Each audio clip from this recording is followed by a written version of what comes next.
want you to look at something right now. Think of some major goal you want, or maybe it's one you're already working on, and you have experienced a lot of setbacks, a lot of defeats. You've experienced a lot of disappointment. Maybe you've already given up. And maybe you just need a little fire, a little encouragement to get back in the game again. Here's what I want you to look at. There are winners, there are losers, and there are people who have not discovered how to win. And all they need is some coaching. All they need is some help and assistance, just a little support.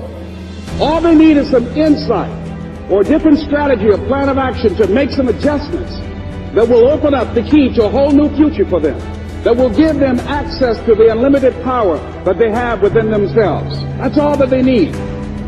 So what I want you to do is think about something you want for you, that's real for you, that's important for you, that will give your life some special meaning and power. And I don't even want you to say, I can do that. I don't want you to assume that. See, 5 years ago, when I started out in this area, I would not have been able to make the mental leap that I would be up to where I am right now. I don't want you to begin to just psych yourself out. No. I want you to be able to say something to yourself that will enable you to maintain a level of integrity with yourself. That when you say this, even when you face tremendous setbacks, it will be a benchmark to keep you in the game, to keep you moving forward and experimenting and readjusting your strategy and your plan of action, continuously looking for ways to win. So what is that something? When you got an idea, you want to move on. You might not have the money. You might not have the education. You might not have the support or the resources you need. What is that something that can keep us going, that will enable us to act on our dream? What's one of those keys that will begin to help us to discover the secrets to our dream? Here's what I want you to repeat after me, please, with power and conviction. Say, it's possible. That's all I want you to do when you look at your dream. Just say to yourself every day, it's possible. Just say that every day to yourself, it's possible. Because what does that do? See, it begins to change your belief system. See, the way in which we operate, ladies and gentlemen, it's a manifestation of what we believe, what's possible for us. Whatever you've done up to this point, all that it really is a duplication, it's a reproduction of what you believe subconsciously that you deserve and what's possible for your life. Most people operate out of their personal history, out of their memory, things they've done, things they've experienced, things they've seen, things that they have observed. What I'm suggesting that you operate out of a larger vision of yourself. I want you to see yourself doing what you want to do, experiencing what you want to experience, having what you want to have, doing what it is that gives your life some meaning and value. Operate out of your imagination, not your memory. Because whenever you look at where you want to go, I'm wanting to warn you, you will have some conversation back here after you go through the data that you've experienced in life saying you can't do it. And so what you want to begin to do is ignore that inner conversation. Well, most people, ladies and gentlemen, when something happens to them, what they do is they begin to believe that that's the way it is. That's the way it's always been. And they can't see the possibility of it being any different. Example. Before April 1954, the common belief, the universal belief, because it had been tried again and again and again and people had failed, the belief was that man was not physically capable of breaking the 4-minute barrier, that he could not run a mile in less than 4 minutes. That was the belief on the planet. It had never been done. But here's what happened, ladies and gentlemen. Roger Bannister came along, and he broke the 4-minute barrier. Now here's what's significant about that. Since that time, up to this day, over 20,000 people have done it, including high school kids. What changed? 20,000 people. What changed? Here's what happened when they got on the track. They knew it had been done. And because they knew it had been done, there was a new belief about this barrier. about this goal that was unreachable.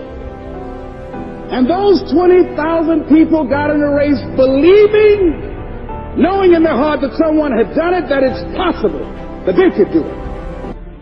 And I'm saying that if you know anybody that had some goal, some dream, something they wanted to do, and they did it, then I'm saying that you know in your heart that if someone has done it, then you can do it. It's possible.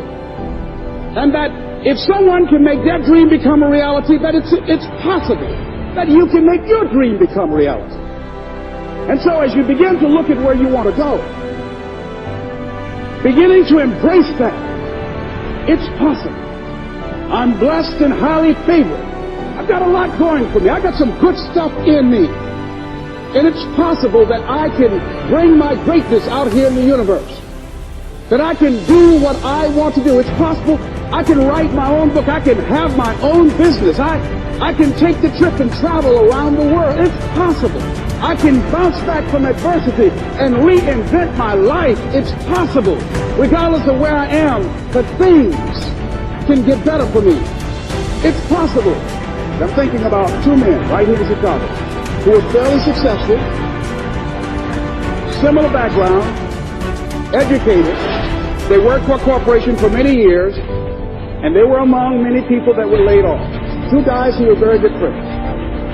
One went out looking for a job for several weeks along with the other one, and they faced disappointment and rejection again and again and again. They couldn't find any work, which is the story of many people across this country. One guy stopped. He became discouraged. He stopped going. He stayed home looking at television, became very argumentative and toxic with his wife, drinking beer, getting on the phone, talking to his other negative, unemployed friends. And he just gave up. The other guy kept looking for a job everywhere he could go. Every time he could get an opportunity, kept asking people, networking, checking the newspapers every day. Kept going everywhere he could, trying to find a job. You have too much education. You're overqualified. You won't be here long enough. He kept going. He kept going. He went to a place and said, look here, I tell you what, if you can't hire me, and I know you can use my talents, abilities, and skills, I don't want to sit home and do nothing. Just let me do some volunteer work. You don't have to give me anything, all right? I just want to work. I want to be busy. The guy said, okay, it's on you now, but don't expect me to give you anything. It's okay. This guy came in and worked. He was the first one there. The last one to leave was the best employee there. About 4 weeks later, one of the top managers quit. They were looking for a replacement. Guess who they selected? This other guy. This guy who was volunteering his time. He got the job. What was the difference between the two men? Eyesight and mindsight. Eyesight is judging on what you see. Judging according to appearances. But mindsight is how you interpret what you see. One guy said, it's not possible, it's over, I'm finished. I can't do it. I can't make it. He surrendered. I've faced rejection again and again. I'm not going anymore. There are no jobs out there. But this other guy, he felt that in spite of the no's and rejections, in spite of how bad the economy is, in spite of what the newspapers are saying, that it's possible that somebody somewhere will give me a job. He just kept going, thinking it was possible. And guess what, ladies and gentlemen? That's what we have to do with our dreams.